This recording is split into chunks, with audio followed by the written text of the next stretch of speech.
เอากับทักทายสบายดีพ่อแม่พี่น้องเบิดสุขูสู่คนเด้อตอนนี้บ่าวนึกมาหาน้องปายงเนาะเอาเครื่องมาให้น้องปายงอ่าน้องปายงค่ายให้อันซาวลีให้น้องปายงรีวิวสินค้าให้เนาะรีวิวเป็นครีมโลชั่นอะไรอย่างต่างๆแล้วลูกค้าเพิ่นสั่งโลชั่นนำน้องปายงอืม เราประยงก็สั่งซื้อนำเซาลีก็ฝากมาน้องประยง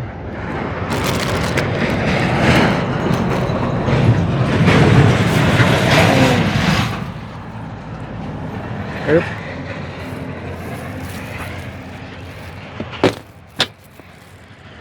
จะมีคนอยู่เฮือนบ่ใครประตูไว้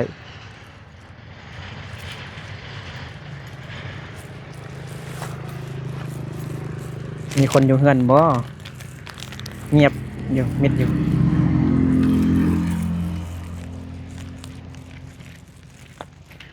มีคนอยู่เฮือนบ่นี่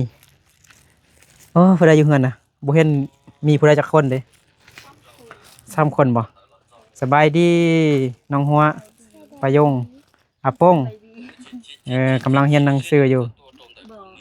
ปิดเพลงก่อนปิดเพลงแดนก่อนเอาโดยอันนั้นในเครื่องพูดแล้วนะฟากไปบ่หันนะอ๋อเอาเล่นดินี่เอาขนมก่อนเอาขนมตัวน้องประยงเอาไม่ให้น้องประยงนิดน้องหัวเอาขนมน้ำอะไรเนี่ยโชว์อะไรดีอาจีคงขั้นวันทำอย่างนี้ประยงจะฟักเครื่องน้องหัวขนมเอาอันนี้วันนะ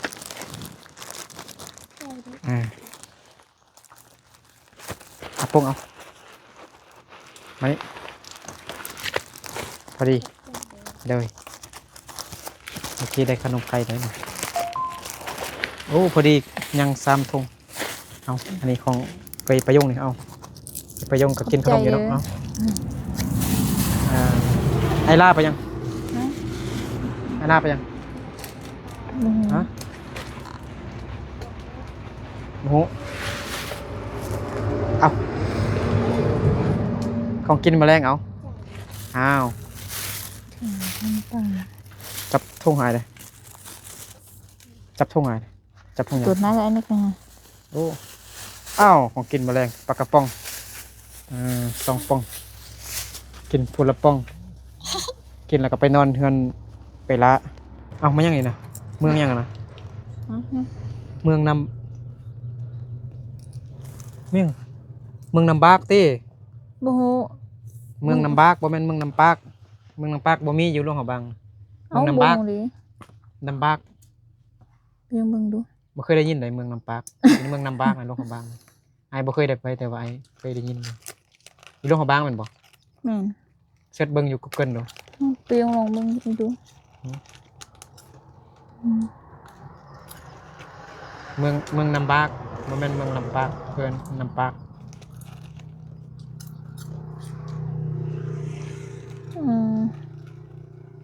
เขียนบ่ถูกจังหน่อยบ่ฮู้บ่ส่งเลยนำบากอันนี้บัดแม่นน่ะแม่นบ่มันก็ยังอันผิดผิดอ่ะเรื่องคิดผิดมาแล้ว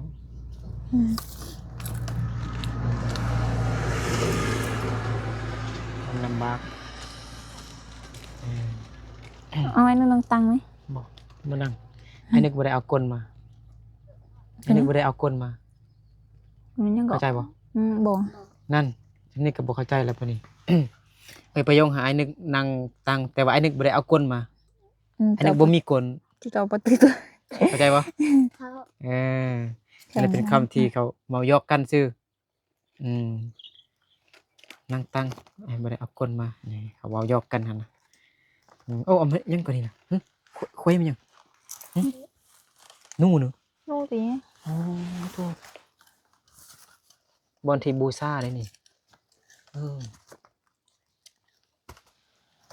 ที่ฮอตแนมบ่อืม ชนอยู่กินนี่ น้องน้องหัวอันบ่น้องหัวนะน้องหัวอยู่ปสามบ่อ๋อเพื่อนน้องหัวอยู่ไส เพื่อนสลา บ่ ฮะบ่แม่นนะ มันสลาก็บ่ก็บ่ บ่แม่นน้อง แต่ สลา คงเลย เออนู่นทางลูก ลำของอ่าง นั่นของอ่านนะ อยู่นำอ่าง อ๋อใหญ่มาอยากเป็นหยัง ก็แล้วก็สวัสดีนะว่า ใหญ่มาอยากเป็นหยังจบมา70เป็นหยัง ก็แล้วก็สวัสดีนะ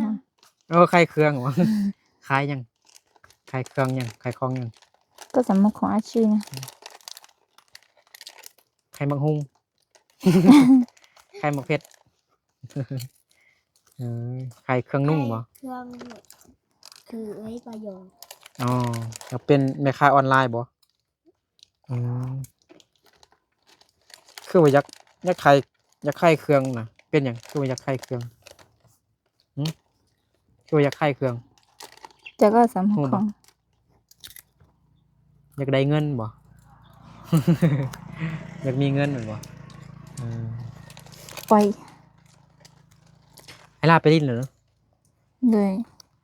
ไปดินซะบ่ไปให้ซำ ฮึ ให้ลาบ่ไปให้ซำ บ่พ่อแม่สิมาแล้วแล้วบ่ไปเนาะ มาแม่สิมาหรอกมาอื่นเนาะ ยังบ่ฮู้เทื่อ กูบ่ฮู้ซั่น เมื่อกี้พ่อโทรมาว่าสิมาแล้วยังบ่ฮู้ว่ามึงได้มา เฮ็ดเวียกเนาะพ่อแม่น้องประยงคือสิเมื่อยแฮงเนาะเบิ่ง เมื่อยโอ้ สู้ชีวิต หาเงิน เดี๋ยวนี้เงินเรา ซื้อข้าวซื้อน้ำซื้ออยู่ซื้อกินทางส่งลูกไปโรงเรียนแม่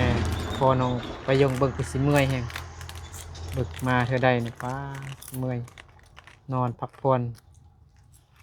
อยู่ให้เดี๋ยวบ่ได้พัดเลยพอ อ นะ ยู่ให้บ่ได้พักแล้วเนาะ แม่น อืม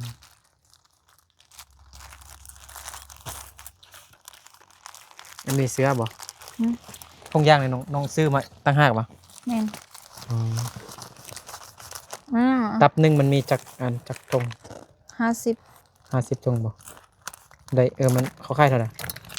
35 35,000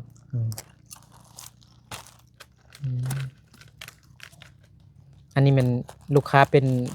ผู้สาวมงหมดบ่ แม่น มีโรงพยาบาลเนาะบางคนนี่บ่ได้อยู่ตัวเมืองเลยเนาะเขาอยู่ไกลเลยเอาเครื่องก็ต้องมาเอาอยู่อนุสิต ตัวนั้นอยู่ตัวห้องทางเจ๊ไปพัน เฮ็ดอันนี้จังได้เงินซื้อขนมกิน โอ้ย ตั้ง โอ้ย ใจหาเงินนอนเงินเวลาทุกคืนบ่ โดย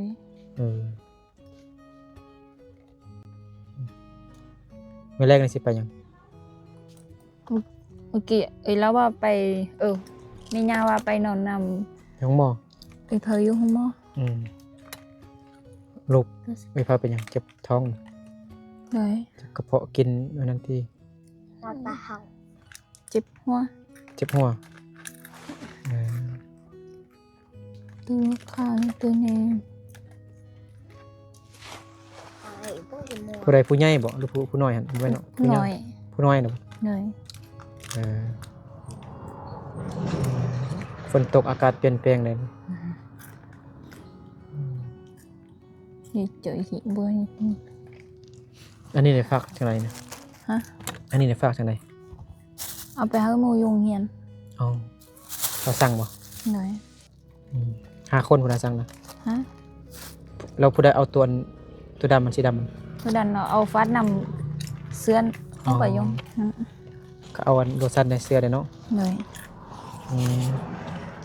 เฟซน้องเป็นหยังได้แล้วบ่ ยังบ่ไหนค่ะ บ่ได้เทื่อ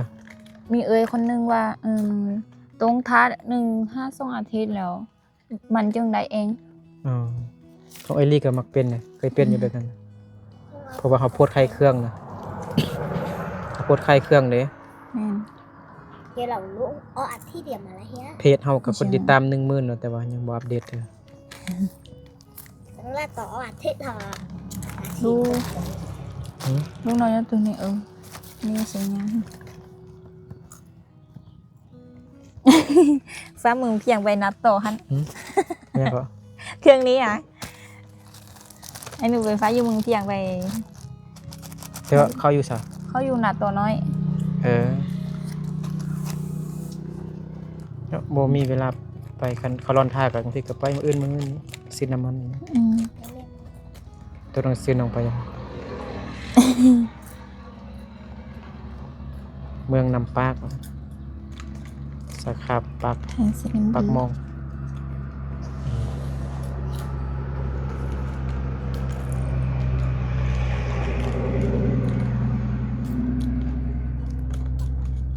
เดือนนี้ได้ที่ยังประยง อาจารย์บอกอันเธอ ผลการเรียนบอกแล้วบ่ ฮะ ผลการเรียนบอกแล้วเนี่ยผลการเรียนเขาเอิ้นว่าผลการเรียนนั่นผลการเรียนบอกเถอะฮู้บ่เข้าใจผลการเรียนบ่ บอกเขาแจว เอาประโยค สิ่งเนี้ย ผลการเรียนเอ้าฉันเวลาอาจารย์ติดใส่อันตามฟ้าห้องเรียนบ่ได้อ่านจังซี่นะผลการเรียนแล้วก็มันจะมีอยู่รูปมันก็คะแนนเฮาแล้วก็เฮาเป็นที่หยังหั่นนะ อาจารย์บอกเลยติดเธอเลย บ่ได้ติดนะ บอก แต่เข้าห้องเรียนมานะ ติด บ่ได้อ่านเบ้างนะ ไม่ได้อันเธอ บ่ได้สังเกตเบ้างนะ บอก ผลการเรียนอันใดบ่ฮู้ก็เรียนไปอืม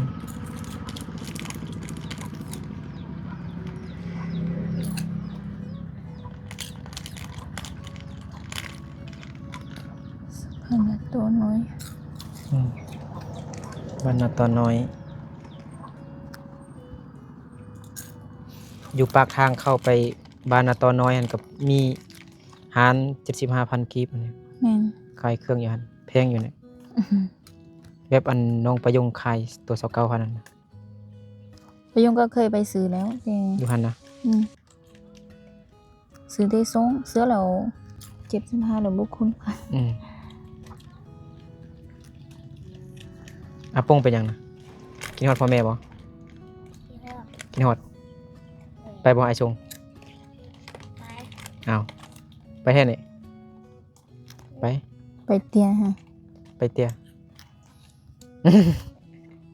เพื่อ ไปบ่ทันแล้ว ให้แม่กลับมาก่อนจึงไป แล้ว ประมาณ ประมาณนี้กระโตไปหยัง ไป เว้นกระโตเด้ ไอ้ลากก็อันกระโต้เข้าไปศพตุนเลยดิ ไปชกตุ้นบ่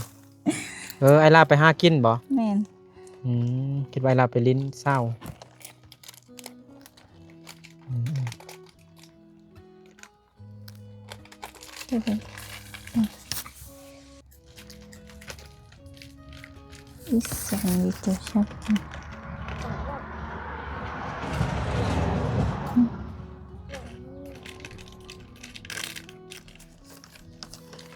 ไปยงเฮ็ดจังซี่แล้วก็ใส่ลงยางแล้วก็ให้บริษเอาไปคุณไปหาซอม เดี๋ยวเท่ายังใช่เหรอ ฝากเดี๋ยวอนุสิทธิ์ต่อพี่น้องเนาะอาป้งเลยใหญ่มาอยากเป็นหยังฮะ เพื่อนต่อ เรียนต่อเฮ็ดหยังบ่เรียนหนังสือเด้คือว่าอยากเรียนต่อซั่นน่ะขาดต้องเรียนหลายเรียนภาษาอังกฤษบ่ขาดต้องเรียนตลอดเลยบ่ขาดแล้วแต่กี้ก็ว่าบ่ขาดแล้วยังขาดอยู่เนาะแม่นบ่บ่ขาดแล้วยังขาดอยู่เนาะเอาปงตัวไอ้นึกสิฮะบ่ฮู้จังอันนี้เฮ็ดจังไดแท็กจังไดใส่แก๊สบ่ บ่ซะ อันเอาให้หมูเนาะ อันสีดำประยงฟ้านี้เราประยงไร99,000เด้อ บ่ฮู้แล้วเซ็ตนำหาอีหลีไอ้บ่ฮู้หยังหลาย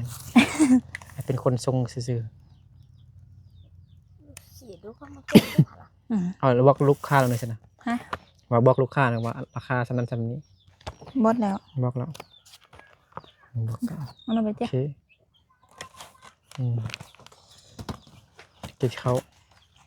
เฮ็ดยังกินแมลงฮะประโยงอาปงฮะทายละเอาตุ้นมากิน ก็ไอ้ล่าเอาไก่เอาไข่ เอาไข่ไก่มาให้กิน อ๋อเอากินไข่ไก่บ่ มึงมึง เมื่อกี้ไอ้ล่าซื้อไข่ไก่มาล่ามาเดี๋ยวไปยง น่ะ ก็ไปยงอัพคงกินไข่ไก่ ไข่ไก่นี่เฮ็ดได้กินเนาะมันถึงแซ่บไข่ไก่เนี่ยไอ้ว่าเฮ็ดได้กินก็แซ่บเลยต้มก็แซ่บแกงก็แซ่บคั่วก็แซ่บทอดก็แซ่บนี่ไอ้ล่ามาแล้วบ่ ไม่ดี แม่นบ่ แม่เดี๋ยวลากจะโต๊ะเข้าไป5 ตุ่ม ไอ้ล่ากับผู้ใด อัน ไอ้จง ฮะ ไอ้จงเหรอ บ่ไอของไอมาอาม่านั่นน่ะมาเดาอืม ฮะมาเดาไม่ยังเป็นมาเดา ก็ดังแมน เอาลุมพูดอ่ะมาเดากับเป็นไอ้นึกหนูโอ้ สูงเดี๋ยวนี้นะ ไอ้นึกเป็นมาเดา เป็นหนึ่งจ้านะ มันบอกเขามาเอินมาเดาเลย ไอ้นึกเลยคือมาดัง อ๋อน้อง เอาแล้วพูดได้กันนะสินะพี่พูดนะมาเมื่อกี้น่ะมันพูดได้ บุ้ง ก็มาเอินนะมาเอินนั่นคืออันคนอ้ายนี่คนปลายนี่คนมงมาเอินมาเดา ไอ้นึกบอกคือมาดังไอ้นึกคือเรา ฮะคือลาว เรา ลาวยังลาวมง เราลุง กะมุ แต่บนออกคือต้องหน่อย จักพื้นจักทง ฮะ พยงจักพื้นก่อน อืม4-5 พื้นเนี่ย เสียพื้น เลย อ่า วันนี้เรา1 พื้น อืม นี่เราซ่องนี่ซ่อง อ่า นี่หนึ่งซ่อง หาเงินเฮ็ดเงินเอาเนาะอาปงเนาะ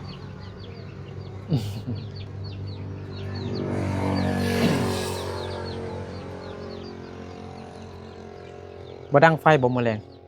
ดังเดี๋ยว ดัง สิดังเลย อาปงดังไฟดังเป็นบ่ กูต้องจับตาย ดังบ่เป็นติระวังไฟไหม้เฮือนเลยคือมื้อนั้นน้องอาปงดังไฟปิ้งศีลหมูปัดถูกกุบคิดว่าไฟไหม้เฮือนแล้วเด้ แต่ละเฮาบง เอ้ยพี่ แล้วเรียกแล้วบ่ อืม ดังไฟนึ่งข้าวนึ่งน้ำไอ้หนึ่งอยากกินข้าวแล้วว้าย ที่นึงข้าว ไอ้หนึ่งอยากกินข้าวแล้วเด้อาปง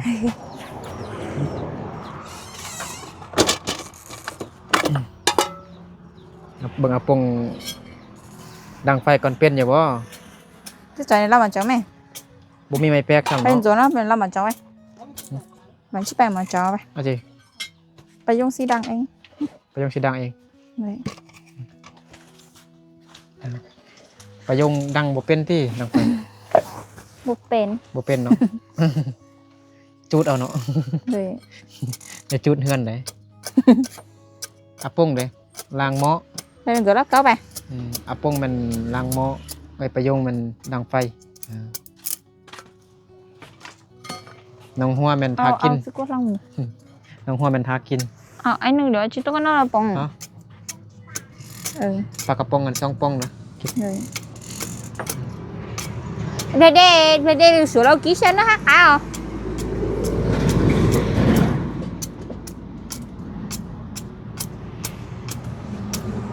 บ่มีไม้แป๊กเลยเนาะ บุ้มมี น้องหัวเอาตั้งมามุนนี่ดู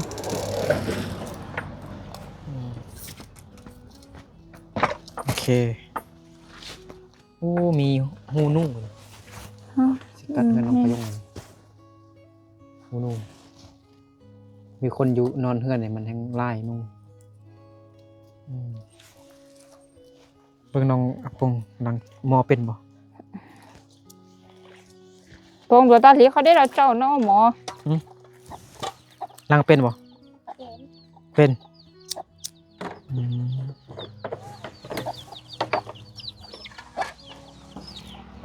ไก่กิน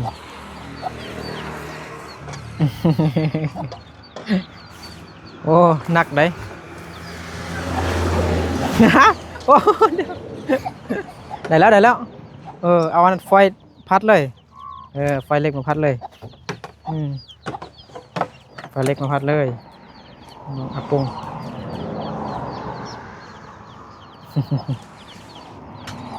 ล้างเป็นอยู่บ่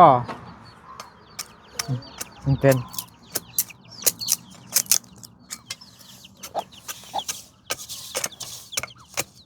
น้องหัวมันทากินเนาะไปประยงดังไฟน้องอาปงแม่นล้างหม้อน้องหัวมันทากิน เอาเป็นเค้กเลยนะ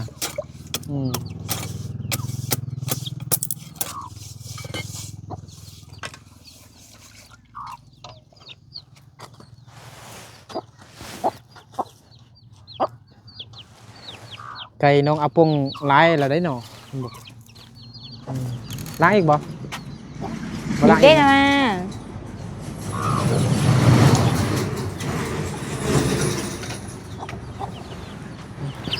มาจับถ้วยให้เฮ็ดหยังนะ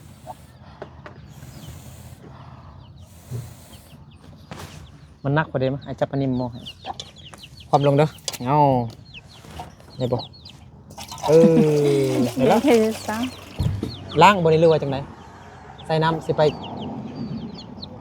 ล้างบ่อ๋อเอาล้างก็ล้างบ่มัดพรมเลยได้หนอ บอก อืม ก็ไปอาบน้ำมาแล้ว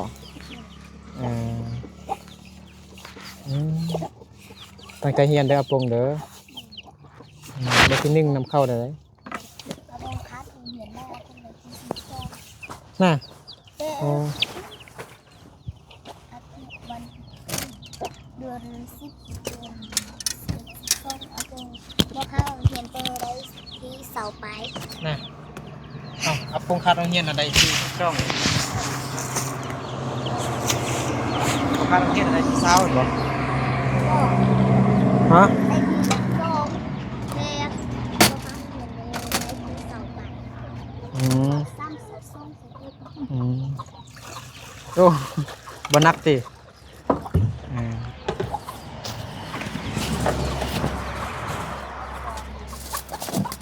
ฟืนกับสิเบิดแล้วนะจะไปซอกฟืนอีกแล้วนี่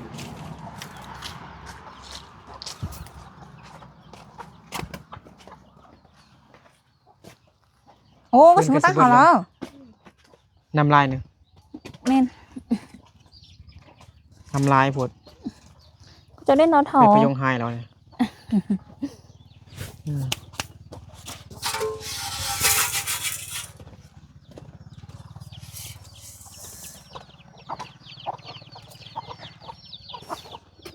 ปงจุ่มเล่นนมไก่เนาะ อาป้องเอาเข้ามาให้ไก่เนาะมันเกิดเป็ดกับไก่เลย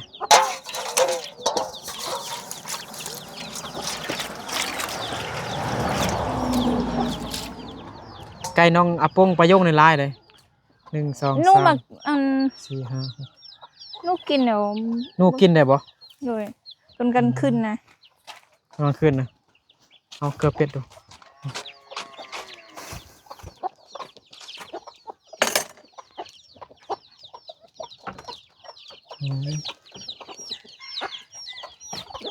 คนเดียว ว่าถ้าเขาหนอกแล้วเนาะเขาก็ได้ฮะนอนแบบนั้น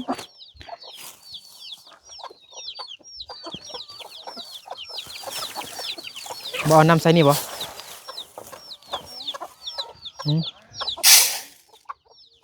โอ้ตะเวนสิตกดินเหรอเห็นบ่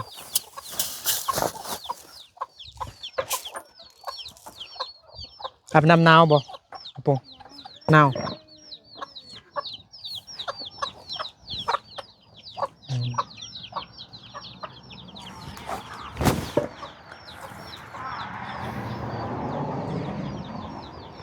อันสิฟักหายบ่ โดย ใส่ถุงดูสิกลับแล้ว โดย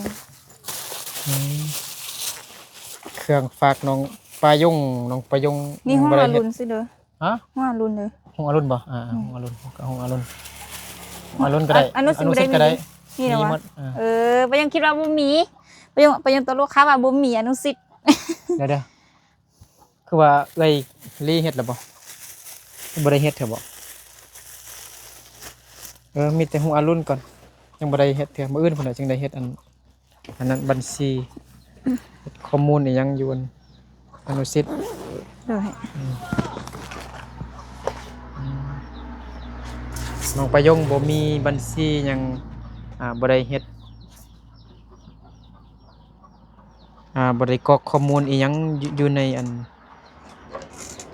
อนุสิทธิ์หงอรุณพี่น้องเนาะบ่อนฝากของฝากเครื่องก็เลยให้เอ้ยลีซาวลีฝากให้ก่อนมื้อนี้บ่นึกมาก็มาเอาของเอาครีมมาให้น้องประยงเด้บ่เป็นครีมอิหยังก็โลชั่นเนาะทาผิวหมู่เพื่อนน้องประยงโยงเฮียนสั่งโลชั่นทาผิวดินในบุญสงกรานต์นี้ทาตอนบุญสงกรานต์นี้แล้วน้องประยงก็ได้ฝากเครื่องนำบ่นึกอีกให้บ่นึกกับซาวลีนนี่ฝากไปหลวงพระบางเสียงขวางเด้เชียงขวางก็มีเนาะ มี เชียงขวางเนี่ยคนวงหลายแน่เนาะ แม่น น้องประยงไปหรือบ่ บ่เคย บ่ได้ไปเถอะเนาะมานามมีเงินก่อนจึงไปเนาะ ฮะ มานามมีเงินก่อนจึงไป เลย โอเคกลับก่อนเด้อ เลย อาป้งน้องหัวน้องประยงเอาอยู่ดีไม่แห้งหมดทุกคนทุกคนพี่น้องเนาะขอให้ทุกคนจงมีสุขภาพเข้มแข็งแข็งแรงปราศจากโรคภัยไข้เจ็บทั้งปวงขอให้ทุกคนร่ำรวยเงินทองเดินทางไปไสมาไสก็ให้ตลอดปลอดภัยเด้อโอเค ติ บ๊ายบายกลับก่อนบ๊ายบาย